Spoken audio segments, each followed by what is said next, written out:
What it is, y'all? It's your boy Alan C. It's not sideline talk. This is U Buggin, brand new podcast by your man Alan C. What's going on, y'all? It's been a minute since we had a chance to talk on here. Um, Preseason football. Preseason football. Let's start with the rookies of the preseason. I'm going to talk about the rookies in their first week of preseason. I mean, nothing means anything unless they play terrible. Then it means everything, and if you let the fans tell it. They just put their pads on 15 days before the first preseason game, and the offensive linemen, if they ain't the backup line, they mix and match in pieces here and there. Um, the defense is normally ahead of the offense anyway. But I will, however, spotlight a few rookies who impressed me, and I'm looking forward to seeing them play next week. Let's start with the Jets. The Jets, this is actually their second preseason game. They played against the Panthers. Will McDonald the fourth. Will McDonald the fourth out of Iowa State. I repeat, Will McDonald the fourth. He looked great against the Panthers, and he also looked good against the Browns, the Hall of Fame game. Great putting pressure on, constantly beating blocks. Got the Bryce Young. Um, to keep it in the AFC East, Keon White from Georgia Tech, with the Patriots against the Texans, their game against the Texans. He looked great coming off the edge as well. Constantly harassing rookie quarterback CJ Stroud, and also on offense, like I said, the defense is normally ahead. So let me go ahead and shout out some offensive players. Also, offensively, the running backs, Izzy Abinaconda looked good in the two preseason games that the Jets have played so far. And Dallas running back, Deuce Vaughn, looked really good, really explosive, really shifty. Um, the diminutive running back was probably the only reason he dropped in the draft, but Shorty can play. I like Deuce Vaughn. A.T. Perry looked great in New Orleans, right? A.T. Perry in New Orleans looked good. Derek Wright, undrafted out of Utah State, I believe it is. Derek Wright, undrafted, looked good with the Panthers. The best, um, the best looking rookie in these games that I watched as a quarterback was Aiden O'Connell in Las Vegas. He looked very poised, very confident from the first snap. He was throwing amazing passes all over the field. Yeah, definitely looking forward to watching Aiden O'Connell this preseason. He looked like he can take that backup job, and if Jimmy G ain't careful, he might take the starting job. You know. But here in Baltimore, the only preseason game that will be played in Baltimore this preseason happened Saturday against the NFC champion Philadelphia Eagles. Again, not going to read too much into it. Not going to be too harsh on anybody. But first half offense and defense ain't really impressed me like that. Johnson being in a pro for as many leagues as he's been in, he didn't look comfortable at all in the pocket. I don't know what it was. Like I said, they probably mixing and matching, trying to figure out definitely who's going to be in that left guard spot um, when the season starts. But he didn't look comfortable. Snoop came in the third quarter, and the offense finally got some life. Finally got their legs under him. And he went out with a hamstring tweak, as Hobbs called it. On the offensive line, Big Salah got his first start, first NFL action. Didn't look bad, but definitely need to clean up on some technique. And he's going to be a rookie player. It's going to be a project in the making there at the offensive line. So hopefully, he gets that polished throughout the season and throughout this preseason, this training camp. But Salah definitely got potential.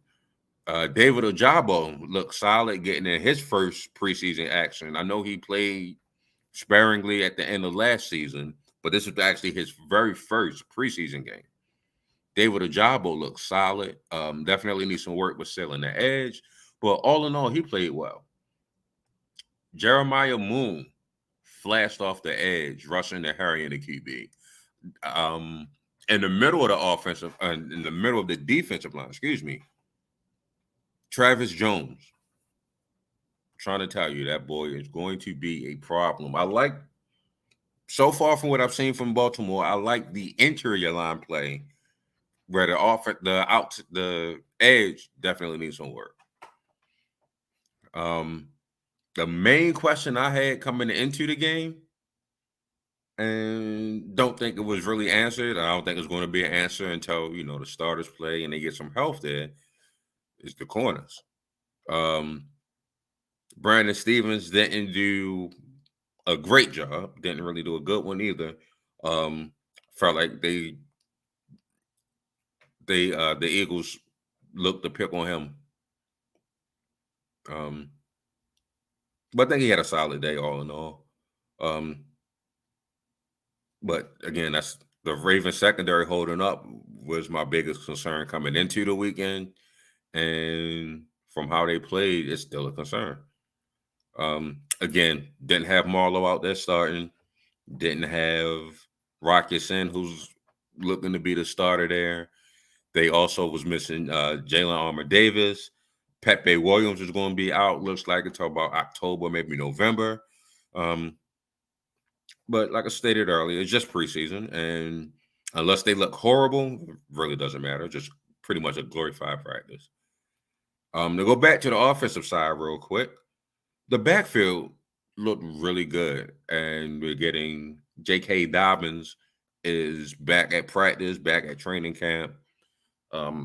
As far as I've seen, he hasn't done any group work yet, but he's done individual work.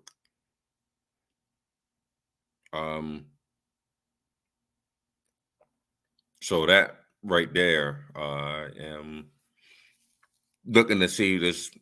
I don't want them to go completely away from who Baltimore is, which is a run team. Don't want them to go completely away from it. Just need the passing to come out and balance it. It's the AFC North and the black and blue division of the North, AFC. So we definitely need to keep that physicality. Definitely need to keep the running backs looking good. And as far as I saw from Keaton Mitchell, had a 35-yard run that came back, but I mean, he showed explosiveness. He showed elusiveness on that run. Gus got in there. Didn't think we would see Gus in the preseason, but Gus got in there. And you know what you get from Gus Bus, about 6 yards a carry, always falling forward, rarely tackled in the backfield. Power, you got to bring your lunch pail to tackle Gus. But, it's the other side of the ball on there. And there's another team across the way from the Ravens.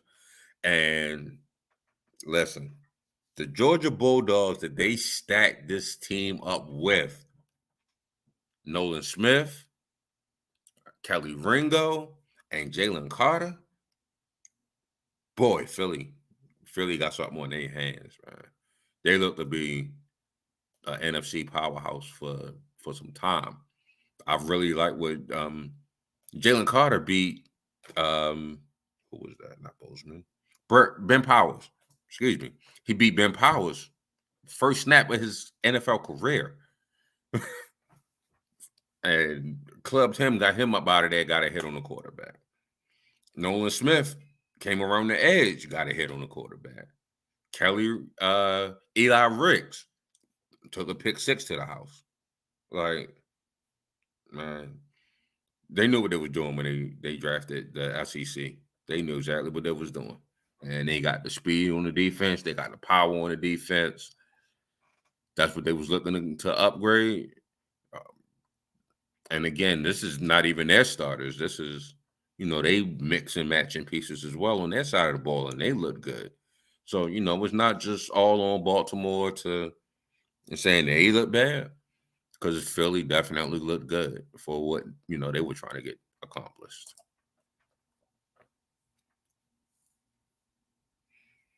So let's talk about the new players that actually switched teams this offseason. I'm going to start in New Orleans. They got a brand new quarterback, Derek Carr. Derek Carr played really well his first and only drive with the Saints. He played one drive in the game, but he threw the ball well. He looked in command of the team, completed about 75% of his passes. He went 6 for 8 for 70 yards in the tutty. So they got him out on the move, moving out the pocket and making throws. Carr looked, how he was supposed to look against the defense in training camp and preseason. It's not to really discredit him, but Derek Carr looked good. The Vegas situation, how he ended the season, how they told him, you're a Pro Bowler, but you can't come back and play. That could have definitely took his confidence, but Derek Carr is one of those resilient players. So shout out to Derek Carr. Sam Darnold, however, in the 49ers, Trey Lance didn't look good. Sam Darnold didn't look good. So hopefully, they get brought back before the season starts. But Sam Darnold didn't throw the ball well in his debut with the 49ers. He went 5 for 8 for 84 yards, but he definitely didn't look like he was trying to take a starting spot. And Trey Lance didn't either. So hopefully, the second week, with repetition and consistency, hopefully breed success with them. DJ Moore showed why the Bears picked him up in the offseason. Speed. He took a screen from behind the line. Pass wasn't even that accurate, but that's a whole nother ball game with Justin Fields. We ain't even gonna talk about that. But that screen pass he took from behind the line, behind the line of scrimmage, and went down the field for 62 yards untouched. DJ Moore got them wheels. DJ Moore definitely, showed out. Jordan Love. He been in Green Bay for a minute, but I'm gonna count him as a new face in a new place, taking over for the veteran Aaron Rodgers, the future Hall of Famer. He looked good when he could manage the game, and people use game manager as some type of horrible thing to be. It's not really that bad. I mean, he's a game manager. That's what it is. He had one huge misfire on Luke Musgrave, rookie tight end out of Oregon State. He missed him wide open. But other than that, he was efficient, 7 for 10, 70 yards. They didn't really face that much of a pass rush, so he was, able to sit there, go through his reads, go through his progressions, and manage the game and pass the ball. Looked like he was like he belonged there. So that was good for him. Baker Mayfield, I'll take. Keep listening to Al U Buggin. You're gonna not hear me say too many good things about Baker Mayfield, but I will say something good about Baker Mayfield right here. He looked solid. Looked really good. His first start with the Bucs. Completed 8 or 9 passes, 63 yards in the tutty. Again, it's preseason, but you got to take what's given. You can go against who's out there, and he went up against who's out there. They're all NFL talent, and he played and looked well doing it. And since we're talking about new faces and new places, the Jets got a brand new running back, Dalvin Cook, this week. Signed a 1-year deal worth $8.6 million. They got a loaded backfield. That backfield crazy. You got him, Izzy, who I talked about earlier. Izzy Abenaconda. He just got drafted out of Pitt. Breece Hall was looking like the rookie of the year last year before he got hurt. So he's coming back out of off of injury. And Michael Carter played well. So they got a 4-headed monster in New York, or up there in New York, with their running backs. They got a loaded backfield. Loaded. Also, going to the AFC East, former Cowboys running back Ezekiel Elliott signed a 1-year, $6 million deal. Now, he definitely going to be taking and splitting carries with Ramondre Stevenson. I don't really like this signing. It's a cheap signing for an offense that needs speed. You need speed. You really need speed on that team. And you got an older running back who's been going downhill, literally and figuratively, since his rookie year. Um, don't have that much speed left in his wheels. And we knew he was getting heavy carries coming from Ohio State. Then you paired him with a rookie quarterback in his rookie year, and he did a lot of heavy lifting for Dallas for these last 5, 6, 7 years. So it's cheap signing for offense that needs speed. You know, it lacks speed. They lack speed on that side of the ball, and it's super cheap on that side of the ball. They got the 28th most expensive offense, 28th in offensive spending. Your quarterback is cheap. If you want to have a quarterback, and you need a quarterback in this league, you're going to have to spend money. Now, Mac Jones is only going to be cheap for another 2 more years before you have to either start over with a brand new quarterback and not really give Mac the offense and the support that he needs, or you're going to start this thing over again with a brand new quarterback. I mean, it's on y'all, however y'all want to do it, but you know, you don't know what you have with Mac Jones until you surround him with talent and some speed. You know, he don't cost anything right now. Now is definitely when you spend money to build up your offense. This is where you spend the money when your quarterback is cheap. You know, you could have had Odell Beckham. You could have had, you know, DeAndre Hopkins. You could have had Brandon Cooks, who went to the Cowboys.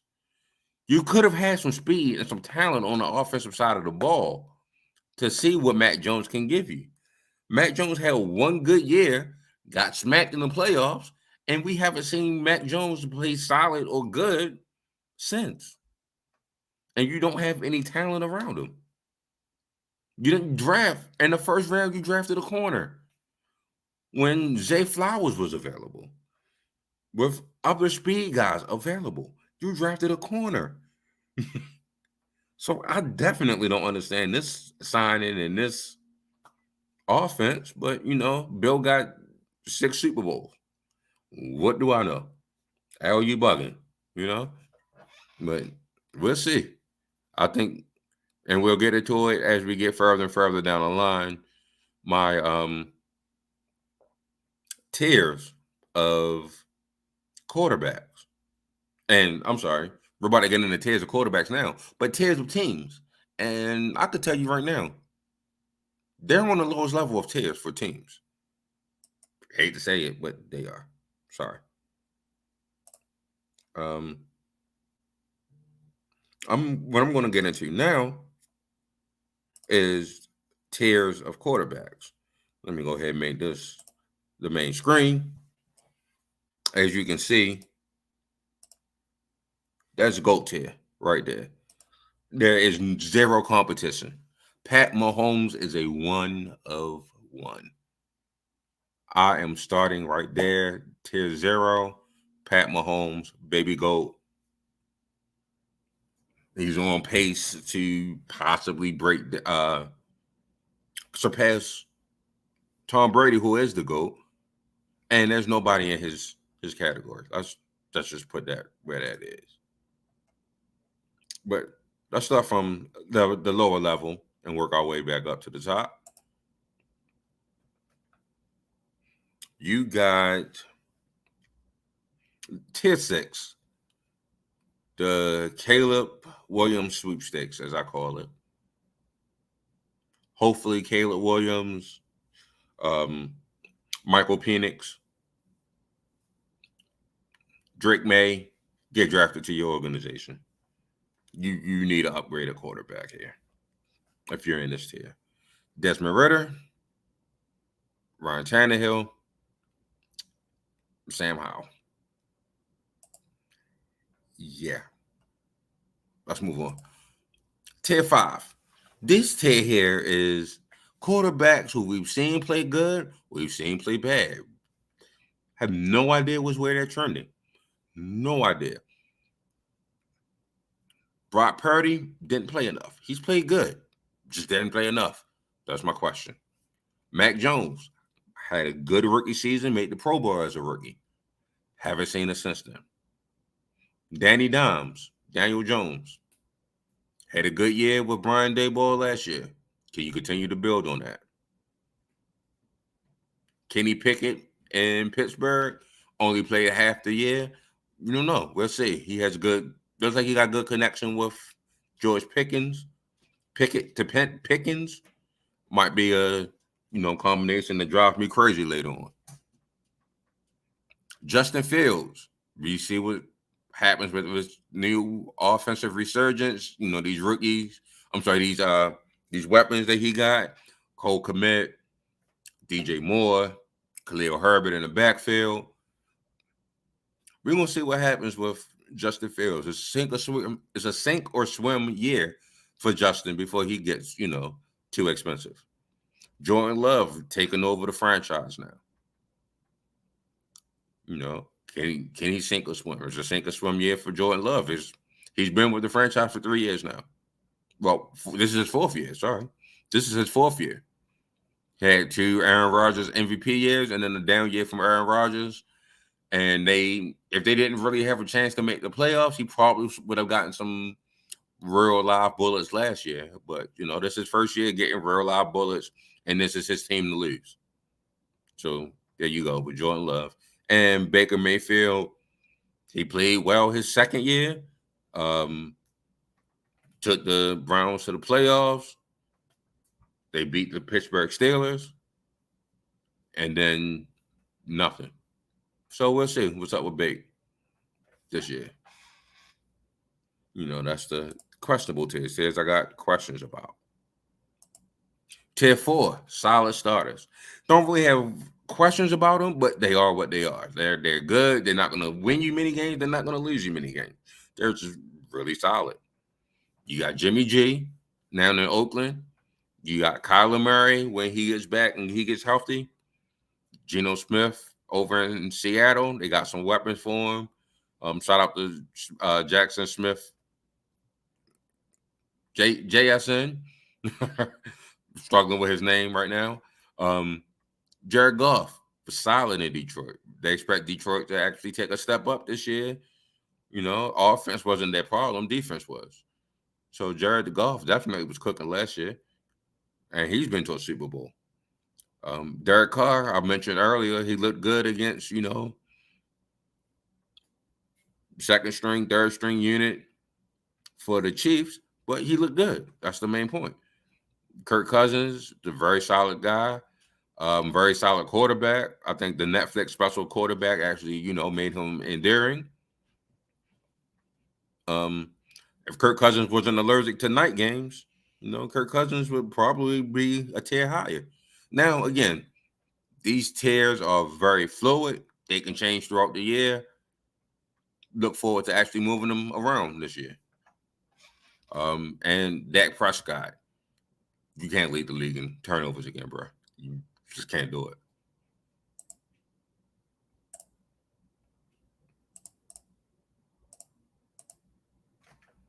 Tier 3, these guys are on the back 9 of their careers. That's still solid. They're still good. But, I don't think they'll ever hit what they once were.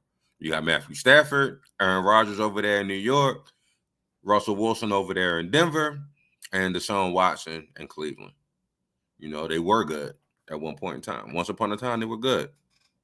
So, they could still win for your franchise. They still are expected to do big things. As in Russell Wilson, Deshaun Watson, and Aaron Rodgers, that team looking forward to them doing big things. Tier 2, these guys are so close, so close to being elite. So close to being elite. Justin Herbert just missing playoff success. Trevor Lawrence took a step forward last year with playoff success, but the first half of last year, and he's was in a brand new system. He brought it around last year. If he can get some consistency going, Trevor's going to be in that elite tier. And Tua Tagovailoa, if he can stay healthy, he could be an elite quarterback in this league. He's very accurate. I don't really like his arm strength too tough, but he's a very accurate quarterback. So this takes us to my elite tier. You know the names: Josh Allen, Joe Burrow, Jack, Jalen Hurts. Elite quarterbacks, elite to the elites. They're expected to lead that team to the playoffs, deep in the playoffs, hopefully to a Super Bowl, hopefully to a Super Bowl win, especially in the Lamar Jackson case. I would cheer for Jalen Hurts if he made it, as long as he's not playing against Baltimore. Joe Cool, Joe Breezy, I would cheer. Love Joe Burrow. And Josh Allen, I call him roller coaster Allen, but when he's elite, he's elite. And again, GOAT tier. Pat Mahomes, GOAT. That's what that is. Again, these tiers are fluid. These tiers will move throughout the year. They'll adjust throughout the year.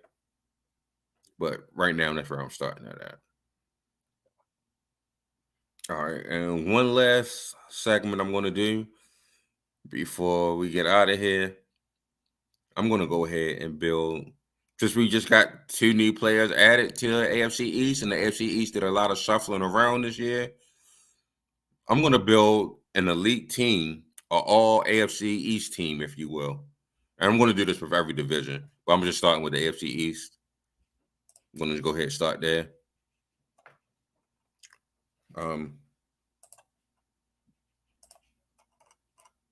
So what I'm going to do to create the all division team, the team will consist of 2 quarterbacks, 2 running backs, 2 tight ends, 2 tackles, 2 guards, a center, and to finish off the offense, 4 wide receivers.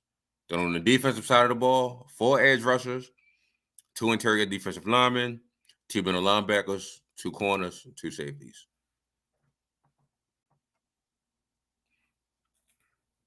All right, so first up for the AFC East, your quarterbacks in this division. The quarterbacks in this division: Mac Jones, Tua, Aaron Rodgers, Josh Allen. Kind of easy to see which way I'm going with my quarterback selection. All right, I'll see that. First quarterback, Josh Allen. Not too much of a conversation, not too much of a fight on that one. And the second quarterback in this division, Aaron Rodgers. No. Go to the running backs. Like I said, Zeke just got added here. Dalvin Cook been flirting with the Jets all summer. He finally got added here. A little bit more challenging. So the first back I'm going to go with, running back of the Patriots, Ramondre Stevenson. It's RB1. I'm picking him. And the second running back I'm going with is going to be Breece Hall. If he's back, he's healthy, Breece Hall could possibly be, could be fighting for best of running back in that division easily. All right, so then we go to the tight ends. And this one really don't matter what order for me, but I'm going to go Mike Gesicki from the Patriots, formerly the Dolphins. Should have a good year this season. And should help Mac hopefully right the ship somewhat in New England. His numbers last year speak for themselves. Why he's the first tight end selected. So last year he pretty much killed. And like I said, the second tight end could easily be number 1 for me. That's Dawson Knox. Dawson Knox killed last year as well, but I'm going with Gesicki first. Don't really matter to me. And he's getting help with Dalton Kincaid this season. So, that double tight end, Dawson Knox numbers will drop a little bit because Dalton Kincaid is just that good. Not that Dawson Knox should be falling off at any point. All right, so let's go ahead and build out this offensive line. I'm going to start with the tackles. Deion Dawkins and Teron Armstead. Not too much more need to be said with them. And then I'm going to go on, pick my guards. It's a little bit more challenging, But Elijah Vera Tucker and Robert Hunt are my guards for this division. All right. And shout out to Austin Jackson for Miami, and hopefully Mekhi Becton, get it together.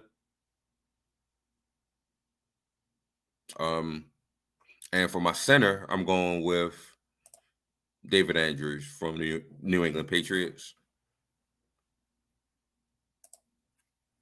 So that's my offensive line. Wide receiver. Come on, man. Y'all know Tyreek Hill, the cheetah, fastest man on earth, fastest man on turf. He out there. Second wide receiver I'm going with in this division, Stephon Diggs. One of the best route runners in the league. Still, I'm going to believe them when they say that little dust up and training camp issue ain't an issue at all. And he's ready to go. Number 3, I'm going to go with the Penguin. Jalen Waddle. Last receiver, I'm going to go with the New York Jets Rookie of the Year winner, Garrett Wilson, wide receiver 4. All right, so that's the offensive side of the ball. Let's go to the defense now. Edge rushers. Like I said, I'm going to pick 4 of these. I'm taking Emmanuel Ogbah as one. This could be a defensive end or it could be outside linebacker. Group them all in one pot and pick 4. First pick is Emmanuel Ogbah, like I said. The second pick, Josh Uche. Played amazing last year. If you don't know who he is, go watch some tape. Uche is like that. My third pick is going to be Matt Judon. He had 10+ sacks last year, coming off the edge. Judon is like that. The fourth one was a tough one for me, but again, this is my team, my pick. I'm going with an executive decision on this one. I'm picking my guy, Von Miller. When he played, Buffalo Bills defense looked amazing. He got hurt, and hopefully he get back to form. And they look amazing again. All right, defensive tackles. Let's go. Interior defensive line. Quentin Williams and Ed Oliver. Easy picks for me. All right, them boys get it. They get it going. Devin Godchaux, he's amazing. Could be included in this list for next year. But for right now, I'm going with Ed Oliver and Quentin Williams. My middle linebackers. Right. I'm going with Matt Milano as my number 1 middle linebacker. Philly's one of the most underrated players in all of football, but he definitely won't be underrated over here at U Buggin. That's my guy. Now, in the last middle linebacker spot, came down to 2 players. I was going with C.J. Mosley for the Jets or Jerome Baker for Miami Dolphins. It's a very tough decision, but I'm going to go with C.J. I'm going to pick C.J. So C.J. is going to be my middle linebacker for the AFC East team. Now we're going with the corners. You got Jalen Ramsey. Come on. Hopefully he gets healthy. And Jalen Ramsey is the best corner in football when he's healthy. His new home is Miami, so it's only right he gets the first spot. The second spot I'm going with a corner is his teammate, X. Xavier Howard. All right. Xavier Howard. My third corner, you see it right there, Sauce Gardner. Come on. Defensive Rookie of the Year. Sauce is probably one of the best corners in the league. Shout out to Trey White. He get helped and play a full season. He probably taking one of these spots back by the end of the year. I'm only going to pick 2 safeties for this team. First safety I'm going to go with Jordan Poyer. Jordan Poyer is like that. I'm going with Jordan Poyer. And Kyle Duggar is going to be my second second safety. I like Jordan Whitehead, and I also like Minka Hyde. So shout out to Javon Holland as well. They got some safeties in the AFC East. They definitely play some defense over here. So that's my team for this division. I don't really have no. Let's go ahead and pick coaches. Who would I want to coach this team? It's my team, the U Buggin team. So my first coach is going to be the head coach, of course, 6 Super Bowls, the hoodie, Bill Belichick. He's going to be a head coach. Offensive coordinator is fairly easy since there's only one offensive coach in this division, Mike McDonald. And who's coaching my defense? You got 2 very good defensive-minded coaches. You got Sean McDermott, who's been the defensive coordinator for 8 years before he actually, took over a head spot in Buffalo. And then you have Robert Saleh, who was the defensive coordinator when the 49ers made it to the Super Bowl. And toss up, but I'm gonna go with Sean McDermott. Slight edge to Sean. All right. So that is my time for this evening. Keep rocking, keep watching. Go